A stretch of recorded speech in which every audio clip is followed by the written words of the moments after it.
Kalau Gatot Kesatria, beberkan saja oknum yang mengajak kudeta AHY. Ditulis oleh Panjat H di zeewar.com.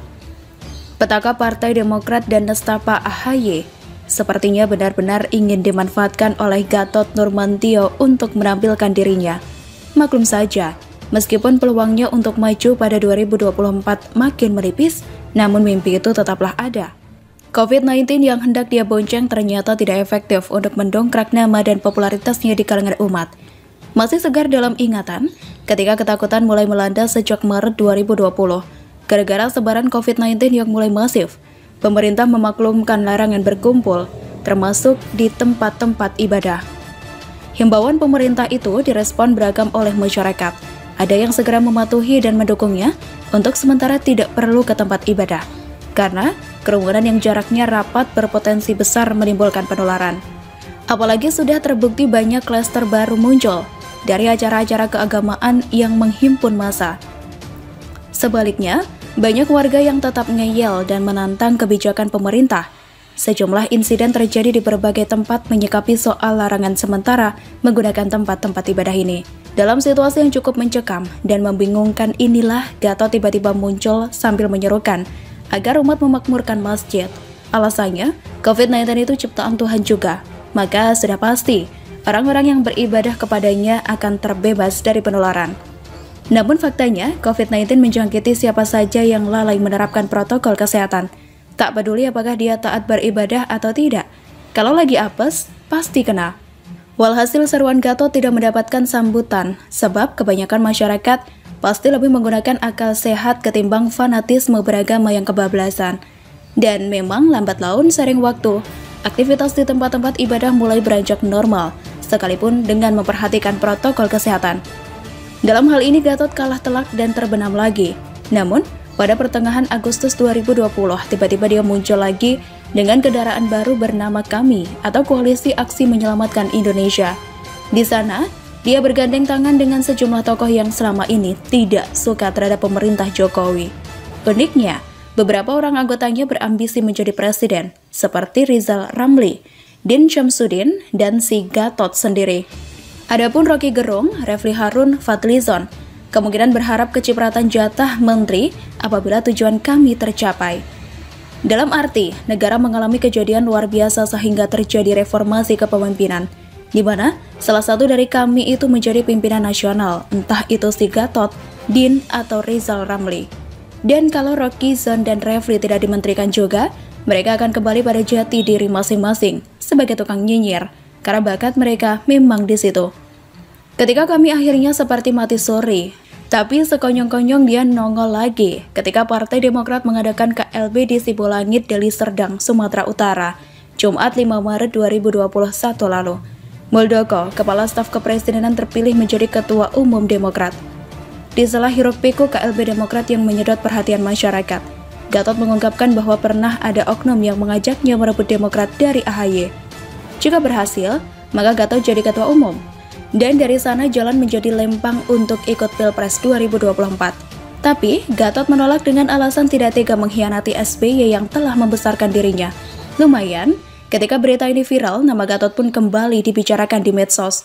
Banyak yang memuji dan mengagumi akhlaknya yang mulia, karena tidak gila jabatan, tahu membalas budi, dan lain-lain. Dia juga disanjung sebagai patriot sejati, jenderal yang amanah, panutan dalam beragama, dan lain-lain. Kemudian, untuk semakin memanaskan suasana, Gatot kembali melengkapi ceritanya itu dengan narasi bahwa oknum yang mengajaknya merampas kursi ketum itu dulu turut membantu mendirikan Partai Demokrat. Tapi sayang sekali, hingga sejauh ini cerita tinggal cerita. Siapa oknum yang dimaksudkan oleh mantan Panglima TNI itu belum teridentifikasi. Kepada publik hanya diberikan semacam info yang sulit dikonfirmasi kebenarannya. Gayung bersambut. Belum lama ini, Joni L. Marbun, kader senior Demokrat, pendiri Demokrat, dan kini pelaku KLB Deli Serdang, menantang Gatot untuk memberitahu siapa oknum yang pernah mengajaknya menggulingkan AHY. Namun sepertinya Gatot enggan membeberkannya. Padahal itu penting supaya tidak terkesan hanya asbun alias asal bunyi. Sebab, kalau hanya sebatas itu, lalu apa bedanya dengan ketika Gatot lantang menuding soal PKI yang bangkit lagi. Namun, ketika diminta untuk menunjukkan satu saja anggota PKI yang dia maksudkan itu, Jawabannya mutar-mutar, kita yang jadi pusing sendiri. Gatot belum lagi melunasi hutangnya dengan cara membuka jati diri oknum yang mengajaknya untuk mengkudeta AHY. Dia kini seperti menyindir Muldoko sebagai tidak kesatria. Di acara Najwa Shihab, dia mengatakan bahwa dirinya lebih ingin berbicara terdepan, mengajak siapapun mantan prajurit TNI yang ingin melanjutkan pengabdian melalui bidang politik, berlandaskan etika dan kehormatan prajurit, etika politik yang berkepribadian. Gatot ingin menggarisbawahi bahwa dalam kompetisi, semua orang harus mengedepankan sikap kesatria, etika, dan moral. Kemudian dia melontarkan pujian kepada seniornya di TNI, Prabowo dan Wiranto, yang memilih mendirikan partai politik sendiri ketimbang ribut-ribut. Pujian ini di lain pihak bisa diartikan sebagai sindiran terhadap Muldoko. Namun, sebelum Gatot lebih jauh bicara soal sifat kesatria, alangkah lebih baik jika dia mengungkap dulu ke publik tentang siapa yang mengajaknya mengkudeta AHY. Ini peristiwa baru, orangnya pasti masih ada, bukti-bukti tentu masih kuat. Menyebar info tak berdasar di masyarakat, apalagi punya tujuan menipu dan membohongi publik demi popularitas pribadi. Itu sama sekali bukan sikap kesatria, itu malah lebih condong ke karakter PKI. Maka, supaya tidak dinilai negatif oleh masyarakat, sebaiknya Gatot membeberkan siapa oknum yang dia maksudkan itu. Telak dan pedas, Johnny Allen bantah Gatot pernah diajak kudeta AHY. Ditulis oleh Sardi di SeaWorld.com. Ini tentang kelanjutan pernyataan Gatot yang beberapa hari lalu sempat mengaku diajak untuk mengkudeta posisi AHY di Partai Demokrat. Tapi, dia mengaku menolaknya. Nanti, visi yang dilakukan adalah kita mengganti AHY dulu. Mosi tidak percaya, AHY turun. Setelah turun, baru pemilihan, kata Gatot lewat video yang diunggah di akun Instagramnya. Dia menolak diajak mengkudeta AHY karena mengingat jasa SBY yang pernah memberikan jabatan kepadanya. Saya Pangkostrat, dipanggil oleh SBY ke istana. Kamu akan saya jadikan kepala staf Angkatan Darat. Karena saya terima kasih atas penghargaan ini dan akan saya pertanggungjawabkan, kata Gatot. Saya sempat membahas ini di artikel sebelumnya. Ini aneh, kenapa tidak ribut dari kemarin-kemarin?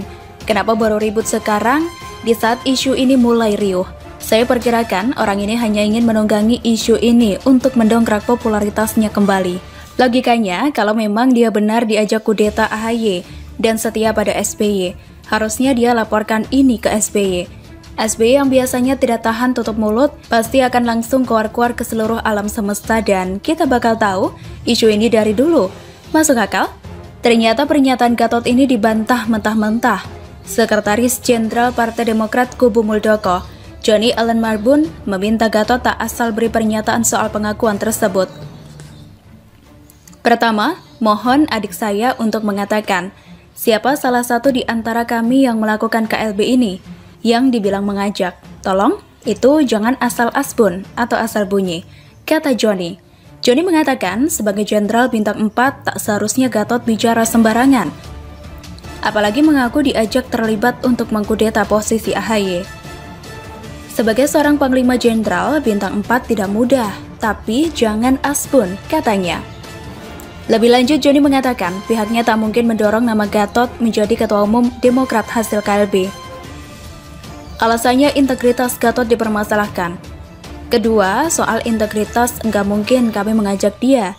Ingat siapa yang mengangkat dia jadi panglima, Jokowi, kata dia. Nah, kan jadi malu sendiri. Sekarang bola panas ada di tangan Gatot sendiri. Kalau merasa dia benar, silahkan berikan bukti. Kalau diam saja, berarti benar dia cari sensasi saja. Setelah sekian lama dirinya tidak disorot oleh media. Terutama kami, yang beberapa waktu terakhir ini seolah lenyap entah kemana. Ibarat muncul sebentar, cari sensasi, viral, lalu lenyap tanpa kabar. Gatot harusnya tidak menggunakan cara seperti itu untuk membuat sensasi. Apalagi, Gatot ini pernah menjabat sebagai Panglima TNI. Jabatan yang bukan main-main. Integritasnya dipertaruhkan. Kalau ngomong harusnya benar-benar bisa dipertanggungjawabkan. Bukan asal ngomong yang melebar kemana-mana, apalagi terkesan ingin cari nama, agar dapat simpati dan masyarakat berpikir, wow, Pak Gatot sungguh berintegritas dan gentleman.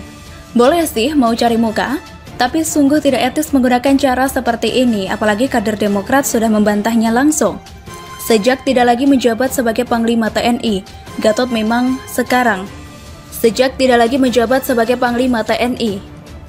Gatot memang kesannya berubah dari orang yang netral atau setidaknya dari luar menjadi orang yang tendensius. Apalagi setelah menjadi salah satu deklarator kami, dia menjadi makin berbeda. Lebih parah kalau kata orang awam. Apakah ini karena dia bergabung dengan kelompok sebelah yang notabene sakit hati terhadap Jokowi, sehingga dia sendiri pun ikut ketularan? Beberapa kali dia membuat manuver yang melewat batas. Kadang sesekali dia play victim meski tidak sehebat SBY yang hobi prihatin itu. Kadang dia membuat pernyataan yang tendensius dan memojokkan. Tentu kita bertanya-tanya apa maksud dan niatnya dibalik semua ini. Jawaban yang masuk akal adalah Gatot ingin ikut menikmati kursi kepemimpinan di politik. Dia pernah digadang-gadang sebagai calon presiden pada pemilu 2019, meski namanya kemudian hilang. Niat seperti itu tidak mudah. Salah satu faktor penting yang harus terpenuhi adalah bisa dipercaya masyarakat. Harus bisa mengambil hati dan simpati mereka, yang artinya Gatot sangat butuh popularitas, namanya harus dilejitkan agar elektabilitas naik. Apakah karena ini? Gatot selama ini berkuar-kuar membabi buta. Kalau benar, sungguh memalukan.